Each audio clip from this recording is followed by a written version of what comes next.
రాబోయే ఎన్నికల్లో విజయవాడ నుంచి వేరే అభ్యర్థికి ఎంపీ సీటు కేటాయిస్తున్నట్టు పార్టీ హైకమాండ్ చెప్పిందన్నారు ఎంపీ కేశినేని నాని. ఇకపై పార్టీ వ్యవహారాల్లో ఎక్కువగా జోక్యం చేసుకోవద్దని చంద్రబాబు ఆదేశించారని, ఆయన ఆజ్ఞను శిరసా వహిస్తానని అన్నారు కేశినేని నాని. ఎల్లుండి తిరువూరులో జరిగే సభకు వేరే వారిని ఇన్ఛార్జిగా నియమించినట్టు చంద్రబాబు ఆదేశాలతో మాజీ మంత్రి ఆలపాటి రాజా, నెట్టెం రఘురాం, కొనకళ్ల నారాయణ తనకు తెలియజేశారన్నారు కేశినేని నాని.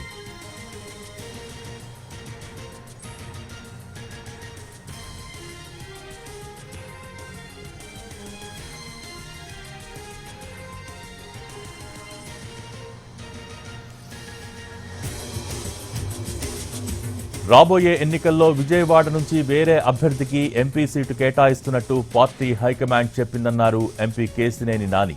ఇకపై పార్టీ వ్యవహారాల్లో ఎక్కువగా జోక్యం చేసుకోవద్దని చంద్రబాబు ఆదేశించారని, ఆయన ఆజ్ఞను శిరసా వహిస్తానని అన్నారు కేశినేని నాని. ఎల్లుండి తిరువూరులో జరిగే సభకు వేరే వారిని ఇన్ఛార్జిగా నియమించినట్టు చంద్రబాబు ఆదేశాలతో మాజీ మంత్రి ఆలపాటి రాజా, నెట్టెం రఘురాం, కొనకళ్ల నారాయణ తనకు తెలియజేశారని అన్నారు కేశినేని నాని. రాబోయే ఎన్నికల్లో విజయవాడ నుంచి వేరే అభ్యర్థికి ఎంపీ సీటు కేటాయిస్తున్నట్టు పార్టీ హైకమాండ్ చెప్పిందన్నారు ఎంపీ కేశినేని నాని. దీనికి సంబంధించి మోర్ డీటెయిల్స్ మా ప్రతినిధి పిఎంఆర్ చంద్రశేఖర్ అందిస్తారు. పిఎంఆర్, మన నుంచి చాలా కాలంగా టీడీపీ దీన్ని ఏ విధంగా సెట్ చేస్తుందన్న సంశయం కావచ్చు, అనుమానం కావచ్చు ఉంది. సో ఈ నేపథ్యంలో కేశినేని నానికి టికెట్ కాకుండా కేశినేని చిన్నికి కేటాయిస్తారనేది చాలా కాలంగా పార్టీ వర్గాల్లో జరుగుతున్న చర్చ. పార్టీ అధినాయకత్వం కూడా కొంతకాలంగా కేశినేని చిన్నిని ప్రోత్సహిస్తూ వస్తున్న పరిస్థితి. సో ఈ నేపథ్యంలో కొంత కేశినేని బ్రదర్స్ మధ్య కూడా కోల్డ్ వార్ జరుగుతోంది. ఇది తిరువురు సభ ఏర్పాట్ల సందర్భంగా జరిగిన సమన్వయ కమిటీ సమావేశంలో తీవ్ర రచ్చకు దారి తీయటం రెండు వర్గాలు, అటు కేశినేని నానికి సంబంధించిన వర్గం, ఇటు కేశినేని చిన్నికి సంబంధించిన వర్గాలు దాడులు చేసుకోవడం. సో ఈ నేపథ్యంలో అధిష్టానం ఇక క్లారిటీ ఇవ్వక తప్పని పరిస్థితి కూడా అధిష్టానానికి కల్పిస్తుంది. ఒకవైపు ఎన్నికలు వస్తున్నాయి, మరొక వైపు క్లారిటీ ఇవ్వాల్సిన పరిస్థితి ఉంది. కాబట్టి తిరువురు ఘటన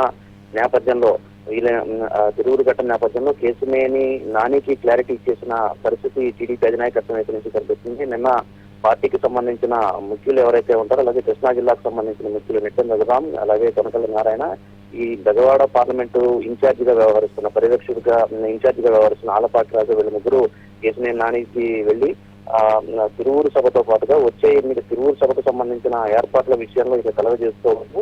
పార్టీ కార్యక్రమాల విషయంలో కేశినేని కూడా ఇక డైరెక్ట్ గా ఇన్వాల్వ్ అవుతారు. ఆయనకి త్వరలోనే ప్రకటన అంటే కేశినేని నానికి కాకుండా వేరే వారికి టికెట్ కేటాయించే దిశగా పార్టీ అధినాయకత్వం నిర్ణయం తీసుకుంటుంది. సో ఈ విషయంలో అర్థం చేసుకోవాల్సిందిగా కోరుతూ వీళ్ళ ముగ్గురు ఈ బృందంగా వెళ్లి కేశినేని నానికి వివరించినట్టుగా తెలుస్తుంది. సో ఈ విషయాన్ని ఇవాళ ఉదయం కొద్దిసేపటి క్రితం కేశినేని నానినే స్వయంగా ఫేస్బుక్ అకౌంట్ లో పోస్ట్ చేసిన పరిస్థితి. సో ఈ నేపథ్యంలో బెజవాడ అంశానికి సంబంధించి ఇక కేశినేని నాని సోదరుడు కేశినేని చిన్నికి లైన్ క్లియర్ అయినట్టుగానే భావించవచ్చు. దీనికి సంబంధించి 1-2 రోజుల్లోనే అధికారిక ప్రకటన టీడీపీ వైపు నుంచి వచ్చే అవకాశాలు, బెజవాడ ఎంపీ స్థానానికి సంబంధించిన అధికారిక ప్రకటన వచ్చే అవకాశాలు ఉన్నట్లుగా తెలుస్తోంది. భోగి అంటే పార్టీ వ్యవహారాల్లో కలగజేసుకోవద్దంటూ చెప్పారని చెప్తూనే అధిష్టానం ఆజ్ఞను శిరసా వహిస్తానంటున్నారు కేశినేని నాని. అంటే సమస్య సానుకూలంగా పరిష్కారం అయిపోయినట్టేనా? అంటే దీన్ని సానుకూలంగా పరిష్కారం అవుతుందా అనేది ఇప్పుడే చెప్పలేని పరిస్థితి. గత కొన్ని రోజులుగా చూస్తా ఉంటే కేశినేని చిన్నిని పరోక్షంగా టార్గెట్ చేసుకుంటూ, దాంతో పాటుగా ఇటు బుద్ధా వెంకన్న, మరొక వైపు టీడీపీ పొలిట్ బ్యూరో సభ్యుడు బోండా ఉమా, వీళ్ళందరినీ కూడా టార్గెట్ చేసుకుంటున్న పరిస్థితి కేశినేని నాని వైపు నుంచి కనిపిస్తోంది.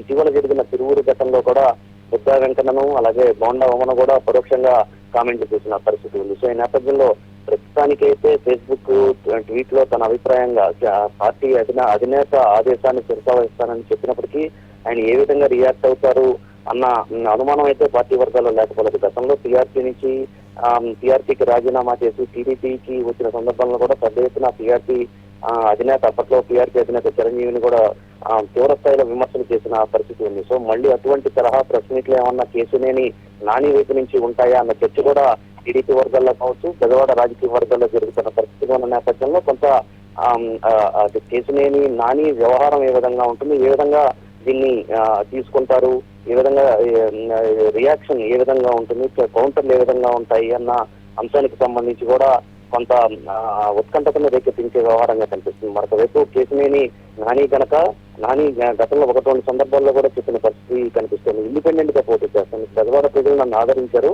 గజవాడ ప్రజల కోసం వాళ్ళకి సేవ చేయడం కోసం అవసరమైతే ఇండిపెండెంట్ గానైనా పోటీ చేస్తానని చెప్పిన పరిస్థితుల్లో వచ్చే ఎన్నికల్లో ఎటువంటి నిర్ణయాలు ఉండబోతున్నాయి అనేది కొంత ఆసక్తికరమైన పరిణామంగానే కనిపిస్తోంది. గజవాడ పార్లమెంటు పరిధి వరకు ఎటువంటి పరిణామాలు చోటు తీసుకుంటాయన్న ఉత్కంఠ ఆసక్తిని రేకెత్తిస్తున్న పరిణామంగా ఇవాళ డెవలప్మెంట్ జరిగిందని చెప్పి చెప్పచ్చు. పోటీ అంటే పిఎంఆర్ గత కొంతకాలంగా చూసినా కూడా పార్టీలో అంతర్గతంగా ఇతర నాయకుల నుంచి వస్తున్న వ్యతిరేకతను అధిగమిస్తూ కూడా అక్కడ కేసినేని నాని కొంత పట్టు సంపాదించారు. సో ఈ రోజున కేసినేని నానిని అక్కడ పక్కన పెట్టడం అనేది పార్టీపై ఎటువంటి స్ట్రైట్గా ఏమైనా ప్రభావం చూపించే అవకాశాలు ఉంటాయా? అంటే కేసినేని నాని 2019 ఎన్నికల్లో ఎన్నికైనప్పటి నుంచి కూడా కొంత పార్టీ అధినాయకత్వానికి ఆయనకి కొంత గ్యాప్ ఉంటూనే కనిపిస్తోంది భోగి. ఎందుకంటే ఆయన ఫస్ట్ నుంచి కూడా టీడీపీలో జరుగుతున్న వ్యవహారాల పట్ల అసంతృప్తి వ్యక్తం చేస్తూనే ఉన్నారు. 2019 ఎన్నికల తర్వాత రెండోసారి ఎంపీగా గెలిచిన తర్వాత మరొక వైపు చంద్రబాబు నాయుడిని, అలాగే లోకేష్ ని, పార్టీకి సంబంధించిన ఇంకొంతమంది ముఖ్యులు ఎవరైతే ఉన్నారో వాళ్ళందరినీ కూడా వివిధ సందర్భాల్లో నేరుగా కాకుండా అంతర్గత సమావేశాల్లోనూ తనను కలిసిన టీడీపీకి సంబంధించిన ముఖ్య నేతల వద్ద కూడా కామెంట్లు చేసిన పరిస్థితి కనిపిస్తుంది. సో ఈ నేపథ్యంలో ఆసక్తికరమైన పరిణామాలకు, ఆసక్తికరమైన డెవలప్మెంట్స్ కు బెజవాడ రాజకీయాల్లో కీలకమైన డెవలప్మెంట్స్ కు తెరతీసినట్లుగానే మనం చెప్పాలి. Bhogi, thank you.